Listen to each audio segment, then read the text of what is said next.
Dr Eli David, scientifique et chef d'entreprise américain, le 13 novembre 2024. Le cabinet de Trump est désormais officiellement plus pro-israélien que le cabinet israélien. L'organisation Hamikdash Petzion, le Temple Ancien, estime que la déclaration de Trump du 6 décembre 2017, quand il a reconnu Jérusalem comme capitale d'Israël, a placé le président américain dans un rôle similaire à celui du roi Cyrus de jadis. L'oreille droite du président Trump a été éraflée et blessée dans un geste symbolique basé sur Exode 21, verset 6, car la Torah dit qu'un serviteur qui souhaite rester avec son maître doit se faire percer l'oreille droite. Trump a été désigné comme serviteur de Dieu et oint, tout comme Cyrus le Grand, il y a près de 2400 ans. Selon le portail d'information Israël 365 News, Donald Trump, en tant que dirigeant non juif des États-Unis, a un rôle prophétique à jouer dans la construction du temple. Remarque importante. CLAD TV précise expressément que l'évocation des personnes, du contexte et des liens cités dans cette émission n'a pas pour but d'inciter le téléspectateur à porter un jugement antisémite.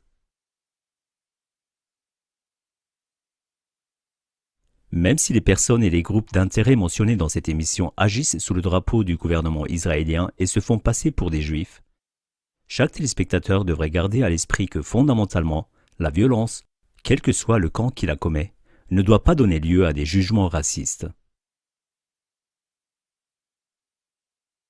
En effet, un examen plus approfondi permet souvent de constater ce qui suit.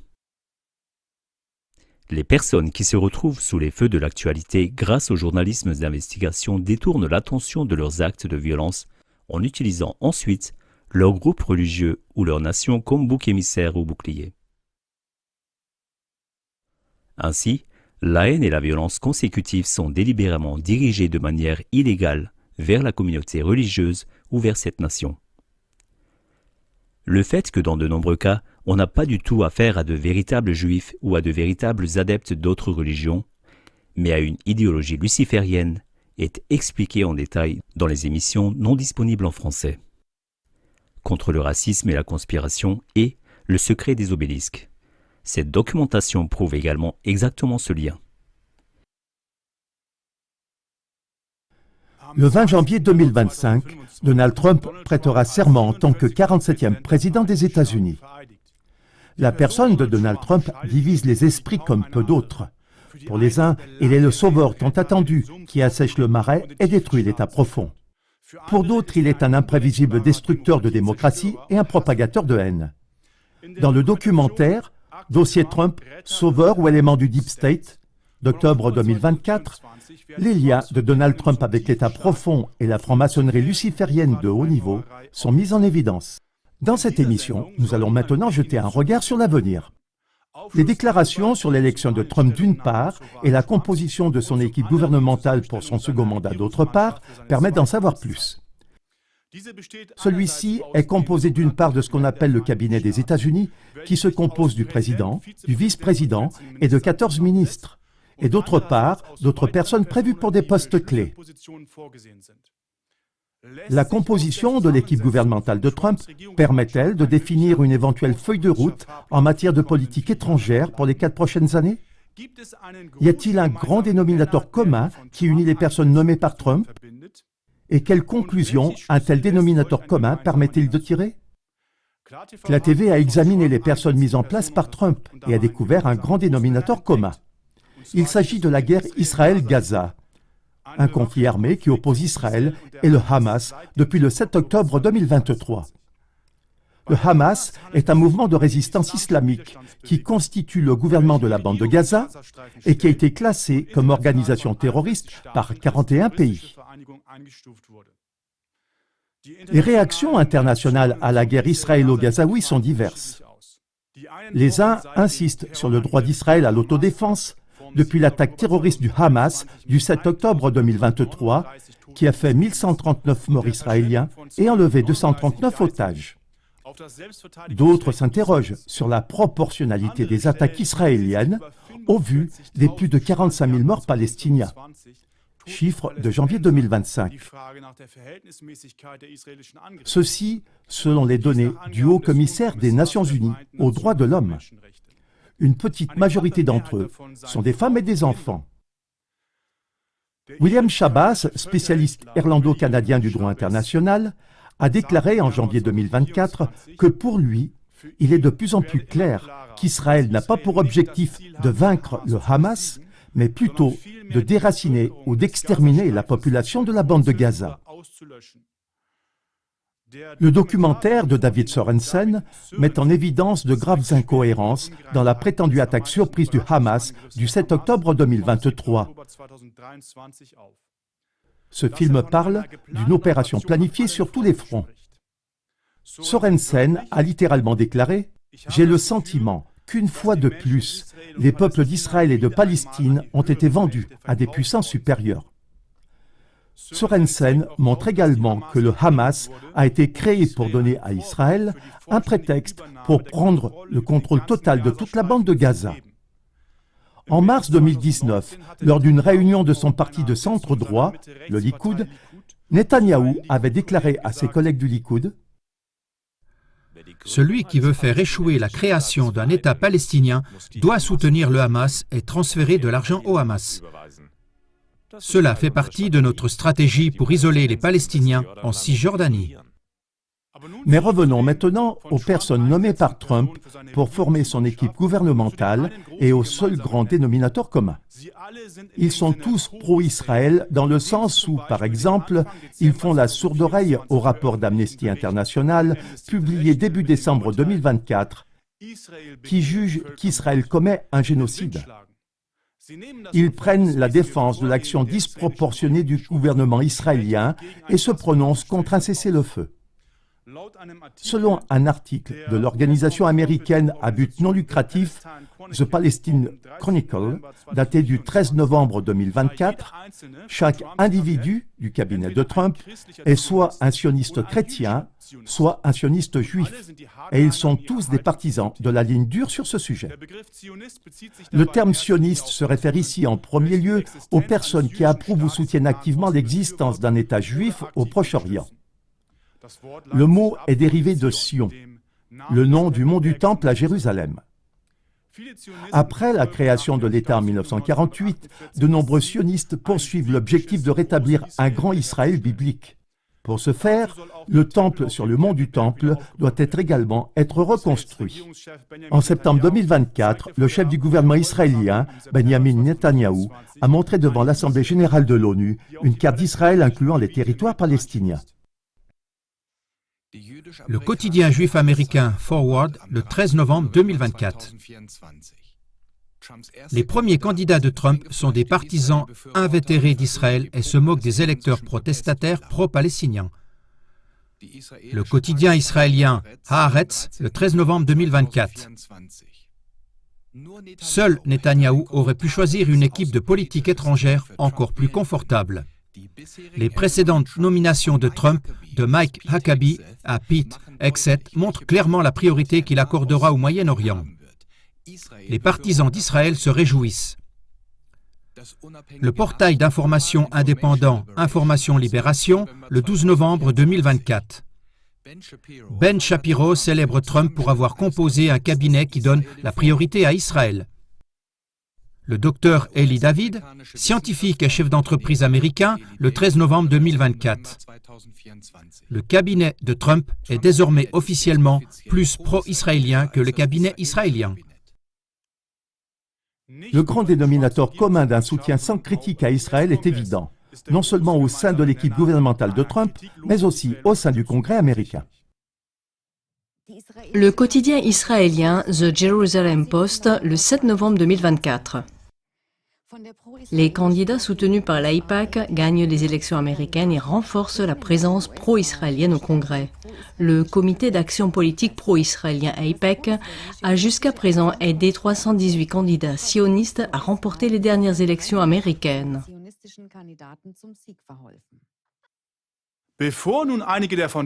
Avant d'examiner de près certains des membres du gouvernement nommés par Trump, nous nous penchons sur la personne de Trump. Y a-t-il des déclarations récentes de personnalités qui indiquent le rôle qu'il pourrait jouer au Moyen-Orient au cours des 4 prochaines années de son mandat?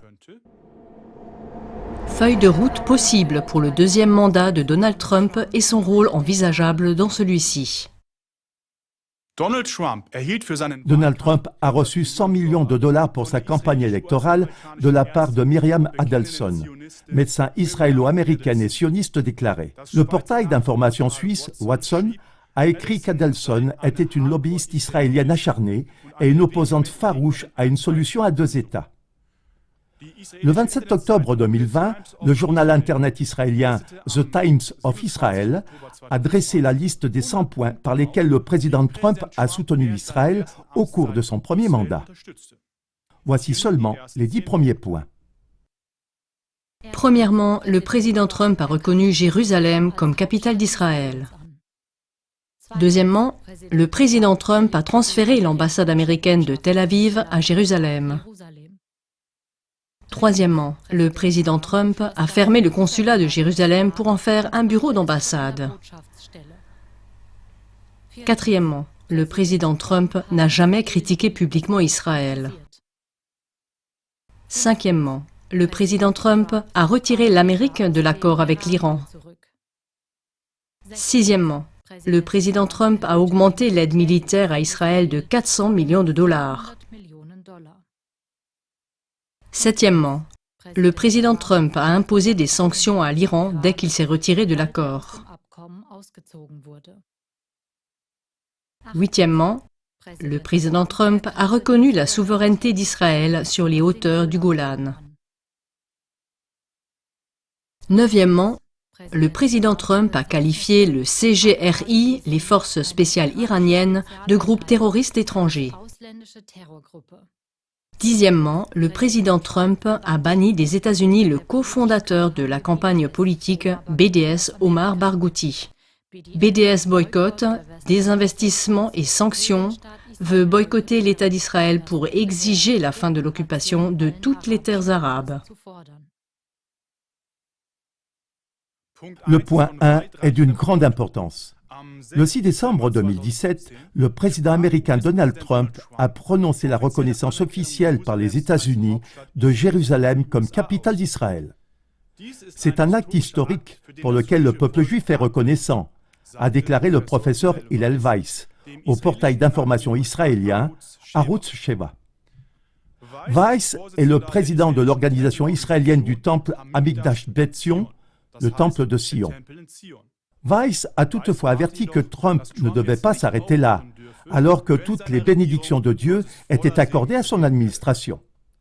La déclaration de Trump doit se poursuivre par une explication du rôle des Juifs dans la construction du temple à sa place. Ce n'est qu'alors que les ambitions internationales de Trump au Moyen-Orient se réaliseront. Le professeur Hillel Weiss évoque la construction du dénommé Troisième Temple sur le mont du Temple à Jérusalem.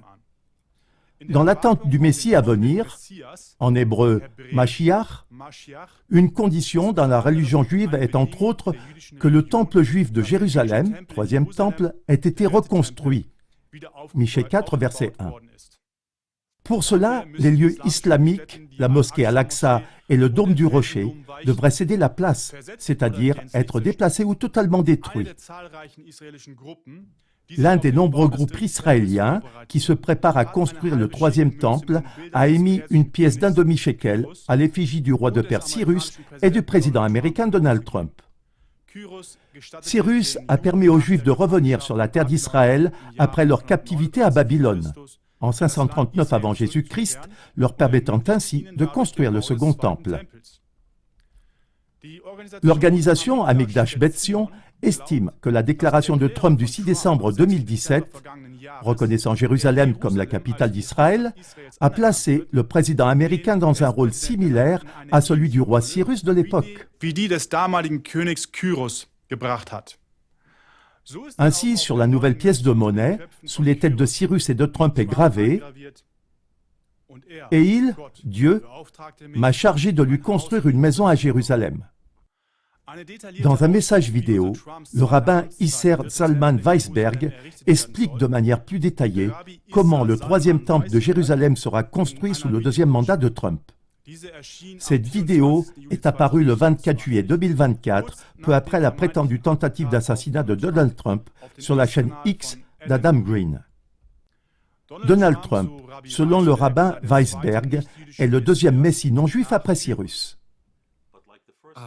Mais comme le premier messie non-juif Cyrus, qui fut choisi pour aider les Juifs à se réinstaller en terre d'Israël après leur exil de 70 ans en Babylone, le messie non-juif actuel a été choisi pour servir le peuple juif et le messie juif. Le rabbin Weisberg a donné au tir qui aurait touché Trump à l'oreille droite la signification d'un rite qui a été accompli. Dans l'Ancien Testament, un clou percé dans l'oreille d'un serviteur symbolise le fait d'être à jamais le serviteur de Dieu. L'oreille droite du président Trump a été éraflée et blessée dans un geste symbolique basé sur Exode 21, verset 6, car la Torah dit qu'un serviteur qui souhaite rester avec son maître doit se faire percer l'oreille droite. Trump a été désigné serviteur de Dieu et ouin, tout comme Cyrus le Grand, il y a près de 2400 ans. Rabbi Weisberg sagte weiter, dass die sogenannte Erlösung Le rabbin Weisberg a également déclaré que la délivrance en question aura certainement lieu pendant le second mandat de Donald Trump. Le rabbin fait référence à une future délivrance finale, une période attendue de paix mondiale, de prospérité et de sagesse. Selon la tradition juive, cette période messianique est inaugurée par un sauveur juif généralement appelé Mashiach ou Messie. Celui-ci reconstruira le Saint-Temple de Jérusalem, rassemblera le peuple juif en Israël et dirigera les nations du monde. De manière générale, on attend du Mashiach qu'il soit humain. Rabbi Isser Zalman Weisberg a déclaré textuellement à ce sujet: Nous avons précisé dans plusieurs vidéos que le délai absolu pour la délivrance va jusqu'à la fin de l'année juive 5787, ce qui correspond au 2 octobre 2027, soit dans 1167 jours à partir d'aujourd'hui. La délivrance aura donc certainement lieu pendant le mandat de Donald Trump. Et j'ai de bonnes raisons de croire que Donald Trump a été choisi pour délivrer des péchés d'Ésaü en offrant son aide pour reconstruire le Saint-Temple sur le mont du Temple et pour établir le royaume juif sur toute l'humanité à Jérusalem. Le rabbin Yosef Berger a révélé à Breaking Israel News une source juive vieille de 600 ans qui affirme que le troisième temple sera construit par les descendants d'Édom. Ceci en tant que réparation pour la destruction du deuxième temple. D'autres indices provenant de sources ésotériques indiquent que le président américain Donald Trump a déjà entamé ce processus. Dans la littérature rabbinique, Ésaü ou Édom fait référence à Rome. Édom était composé en grande partie des descendants d'Ésaü. Selon l'interprétation rabbinique, Édom représente également le christianisme. Le rabbin Hillel Weiss, porte-parole du Sanhédrin, a déclaré après l'élection de Trump que son rôle dans la construction du troisième temple était indispensable. Le Sanhédrin, ou Haut Conseil, était une instance religieuse et ou politique.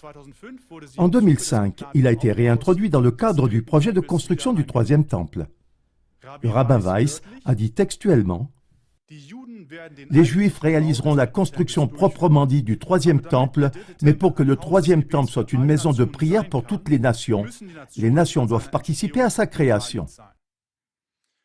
L'Institut du Temple, basé à Jérusalem, prévoit depuis un certain temps de reconstruire le temple juif, et ce, à son emplacement d'origine. Pour cela, les sites islamiques, la mosquée de Al-Aqsa et le dôme du Rocher devraient être abandonnés. L'Institut du Temple s'occupe de la préparation active de ce nouveau temple. Pour que le troisième temple devienne une réalité, l'Institut du Temple ne lésine pas sur les moyens. Fondé en 1987 par Rabbi Yisrael Ariel, cette institution a notamment produit un autel d'encens en or, fidèle à l'origine, et un chandelier à 7 branches en or 24 carats. Les ustensiles nécessaires au service du temple sont exposés dans le musée de la Maison, situé dans la vieille ville de Jérusalem. Les plans de construction du troisième temple à Jérusalem sont également complets. Chaim Richman, de l'Institut du Temple, affirme que le bâtiment pourrait être construit en moins d'1 an. En outre, l'Institut du Temple se considère comme un centre de formation. Les descendants de prêtres doivent être formés au déroulement des rituels pour le service dans le Temple. La feuille de route à la lumière des prophéties apocalyptiques des sectes religieuses. Selon le portail d'information Israël 365 News, Donald Trump, en tant que dirigeant non juif des États-Unis, a un rôle prophétique à jouer dans la construction du Temple. Selon l'historien et journaliste allemand Wolfgang Egert, il existe des groupes qui ont délibérément recours à des prophéties et tentent de les mettre en pratique. Ce sont des groupes qui se disent messianiques, qu'on retrouve sous le couvert du christianisme et tout autant du judaïsme. Les groupes messianiques se focalisent fortement sur un futur sauveur, souvent appelé Messie ou Mashiach. Nous allons maintenant établir une feuille de route sommaire qui doit conduire à la venue du Mashiach. Armageddon. Selon l'historien allemand Wolfgang Egert, ainsi que des groupes messianiques juifs et chrétiens, une condition nécessaire serait que l'Armageddon se soit produit auparavant comme un immense bain de sang. Cela par le biais d'une grande tribulation, d'une déchéance morale, d'invasion et de confusion, et surtout de guerres violentes. Les partisans d'une telle idéologie ne sont donc logiquement pas intéressés par la désescalade et la paix pour les deux peuples, car cela ne ferait, selon leur vision du monde, que retarder la venue du Messie. Il existe un enregistrement du jeune Netanyahou avec l'ancien chef du Chabad Lubavitch, le Rav Menachem Mendel Schneerson.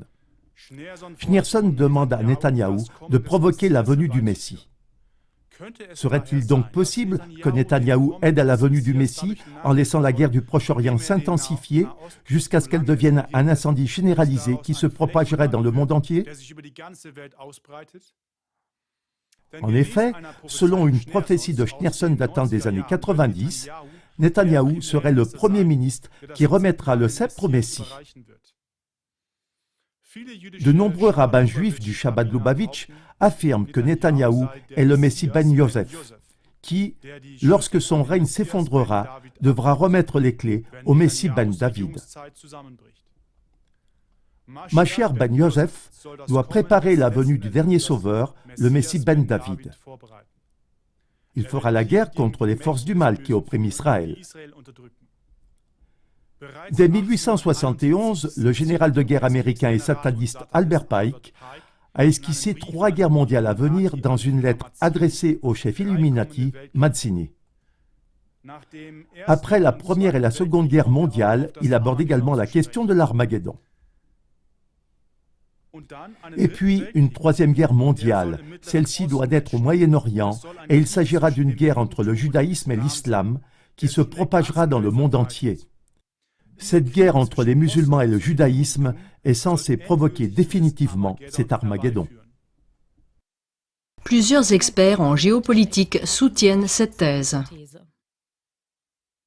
L'économiste et journaliste américain Paul Craig Roberts a écrit dans un article du 23 décembre 2024 « Ma crainte est que Trump, qui a composé un gouvernement de sionistes, n'obtienne rien d'autre que de mener une guerre contre l'Iran dans l'intérêt d'Israël. »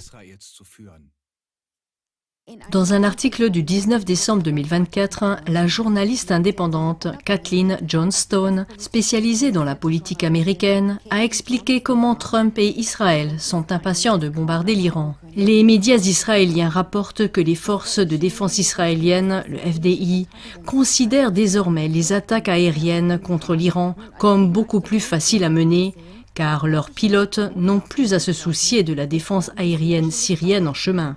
Le Wall Street Journal rapporte que l'équipe de Trump évalue ses options pour des frappes aériennes sur l'Iran afin de l'empêcher de se doter d'une arme nucléaire présumée. Un article du Washington Post du 17 décembre 2024 titre « L'effondrement de la Syrie et les attaques israéliennes laissent l'Iran sans protection. Le premier ministre israélien, Benjamin Netanyahou, aurait exprimé le souhait de capitaliser sur les succès obtenus contre le Hamas et le Hezbollah et d'attaquer Téhéran de manière plus agressive sous une nouvelle administration américaine. » L'article indique que Trump s'est montré ouvert à une guerre avec l'Iran et a déclaré que tout était possible.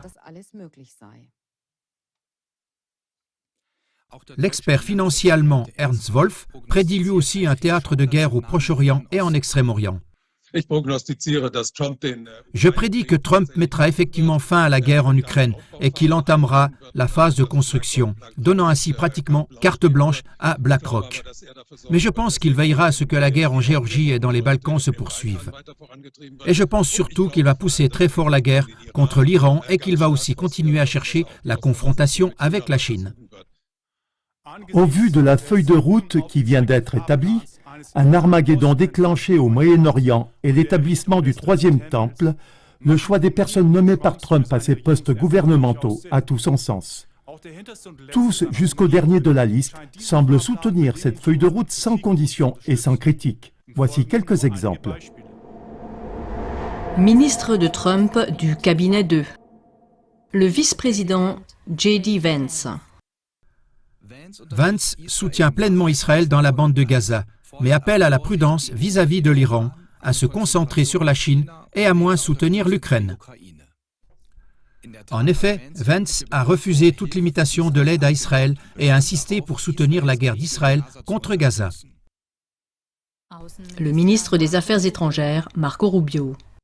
Le ministre des Affaires étrangères désigné, Marco Rubio, a reçu $1 million du lobby israélien.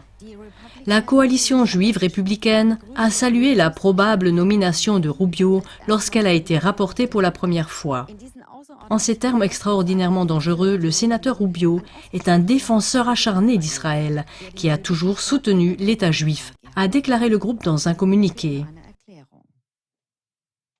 Le ministre de la Défense, Peter Hegseth.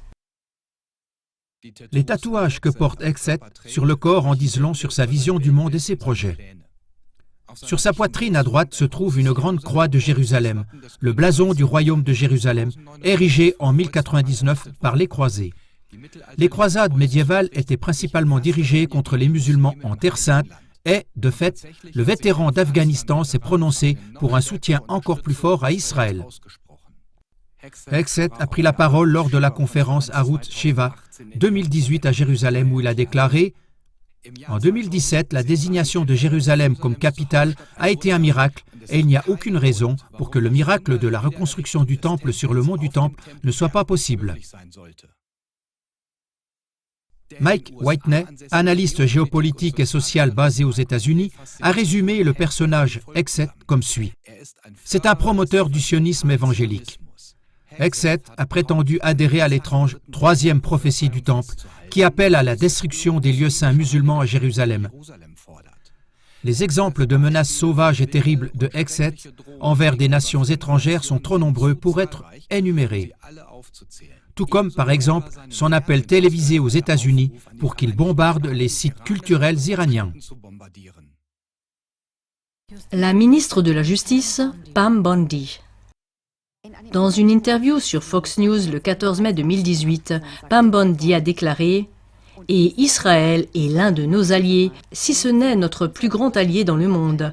Je me suis rendu 2 fois en Israël en tant que gouverneur général, et Jérusalem est la capitale d'Israël. » En octobre 2023, Pam Bondi a déclaré à la chaîne d'information Newsmax que les étudiants qui soutiennent le Hamas devraient être expulsés, qu'ils soient là avec un visa d'étudiant ou en tant que citoyens américains.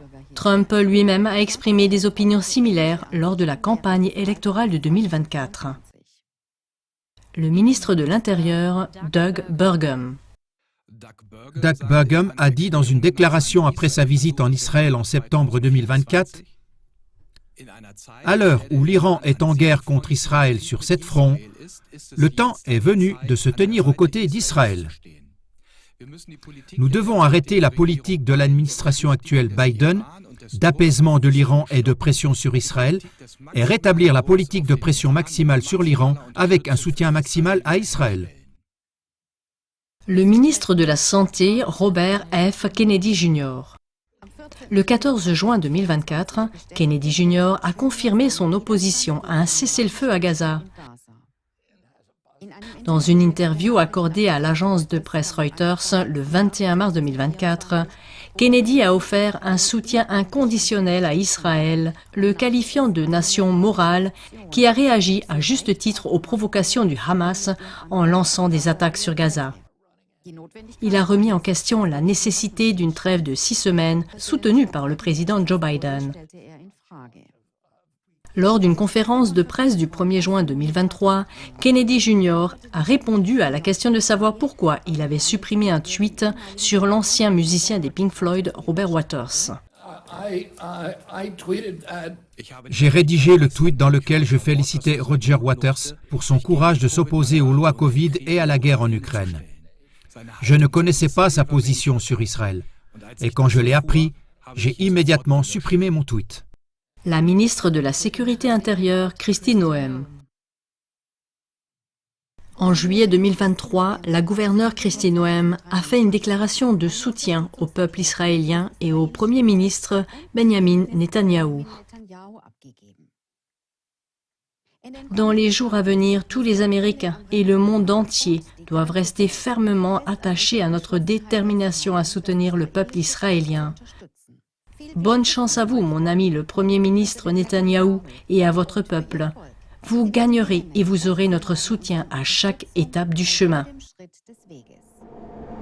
Autre poste clé, le directeur de la CIA, John Ratcliffe. Ratcliffe a déclaré que l'Iran aurait commis des actes de guerre contre les États-Unis en piratant les courriels de la campagne électorale de Trump et en planifiant une tentative d'assassinat contre Trump. Selon lui, les États-Unis devraient mener des attaques contre l'Iran en collaboration avec Israël. Direction du Department of Government Efficiency, en français département de l'efficacité gouvernementale, Elon Musk. Le milliardaire de la tech Elon Musk a fait don de plus de 250 millions de dollars pour soutenir la campagne électorale de Donald Trump.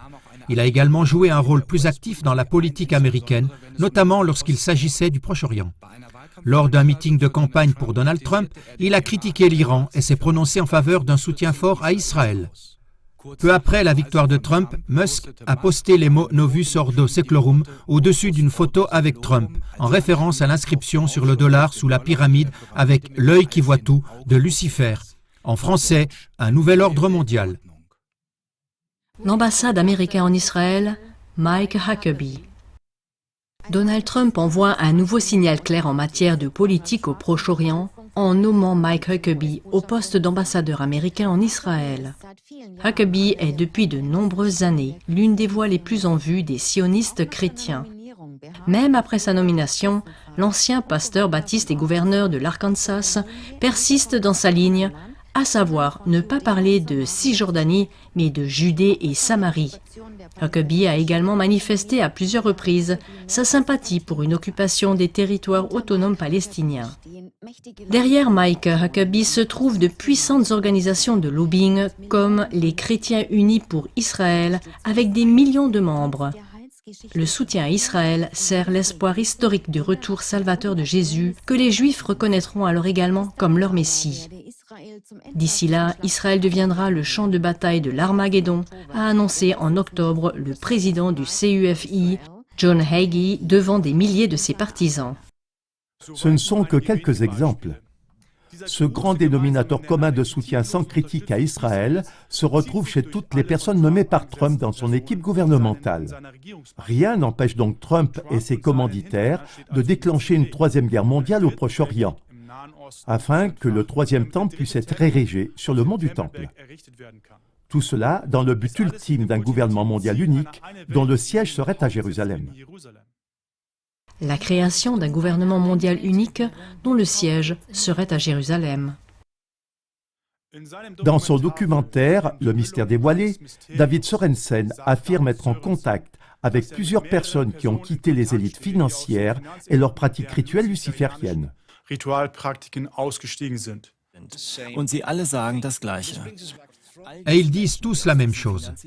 Toutes ces personnes témoignent que le but ultime de ces élites est d'établir un gouvernement mondial unique. Un gouvernement mondial. Et ils veulent que le siège soit à Jérusalem. Le sionisme est en effet la philosophie ou le mouvement de personnes qui veulent établir un nouvel Israël comme centre d'un gouvernement mondial unique, selon Sorensen. Leur plan est de déclencher une guerre mondiale afin de pouvoir l'utiliser comme prétexte à l'établissement d'un gouvernement mondial unique qui apporterait la paix. Nous avons le choix de tomber dans ce piège ou d'ouvrir les yeux et d'avoir le courage de défendre ce qui est juste et d'empêcher leur agenda. Conclusion. Les prises de position des différents rabbins du cabinet 2 de Trump et de son équipe gouvernementale ne permettent manifestement de tirer qu'une seule conclusion. Trump est une sorte de précurseur. Premièrement, pour déplacer les théâtres de guerre vers le Moyen-Orient et vaincre les ennemis d'Israël. Deuxièmement, pour que les conditions soient réunies pour que le troisième temple soit construit sur le mont du Temple à Jérusalem et soit mis en service. Ce qui doit inévitablement conduire à un conflit sanglant ou à la Troisième Guerre mondiale prédite par Albert Pike, ou en d'autres termes, à l'Armageddon. Troisièmement, qu'une sorte de gouvernement mondial central basé à Jérusalem puisse être installé, ainsi qu'une religion unique pratiquée de manière occulte.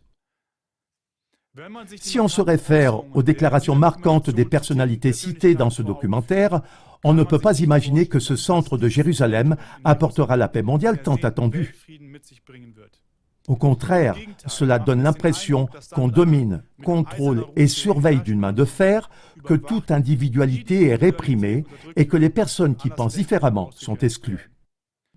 Les mois à venir montreront si le calendrier présenté ici, qui n'est encore qu'une prévision, se transformera en réalité.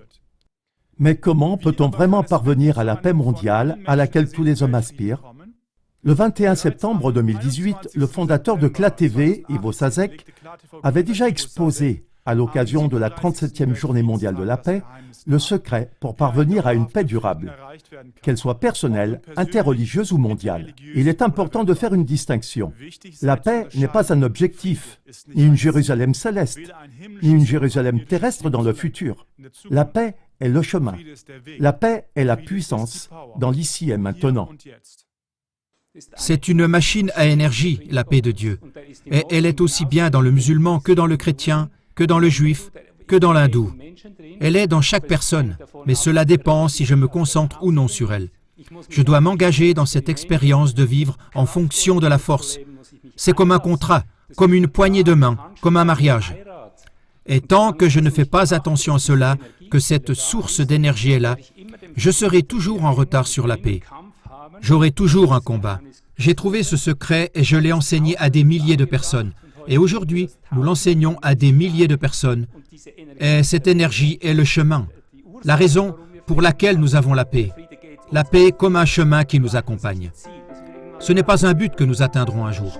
C'est notre capital de départ, notre chemin, notre énergie en toute chose.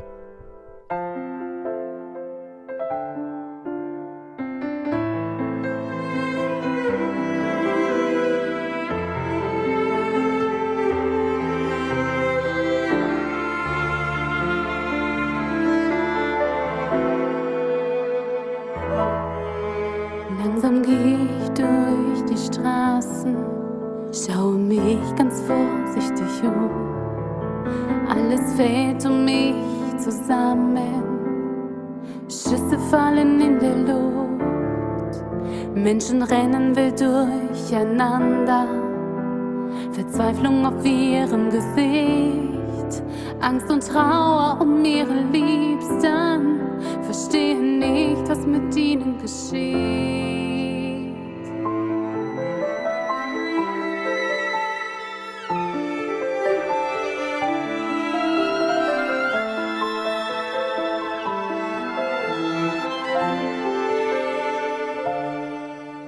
Und ich sehe diese Trauer dieser Menschen um mich herum, wie sie weinend und schreiend rufen: Schenkt uns Frieden und lasst uns in Ruhe. Wieso hört es denn niemand zu? Jeder Mensch von euch kann doch etwas tun, denn wir wünschen uns so sehr diesen Frieden immer mehr.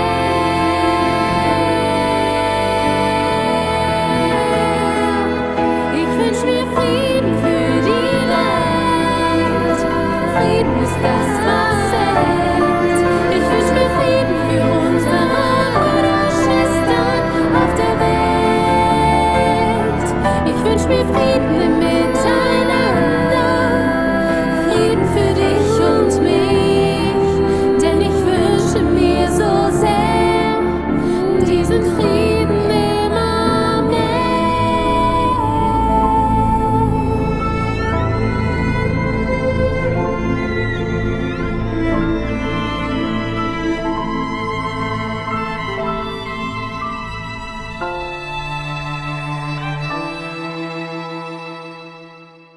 Сколько можно просто говорить о мире и о любви, но не делать те дела, что хотим, то и творим. Давайте всех мы удивим, любовью мир мы покорим, и расцветет наша земля, подобно раю навсегда.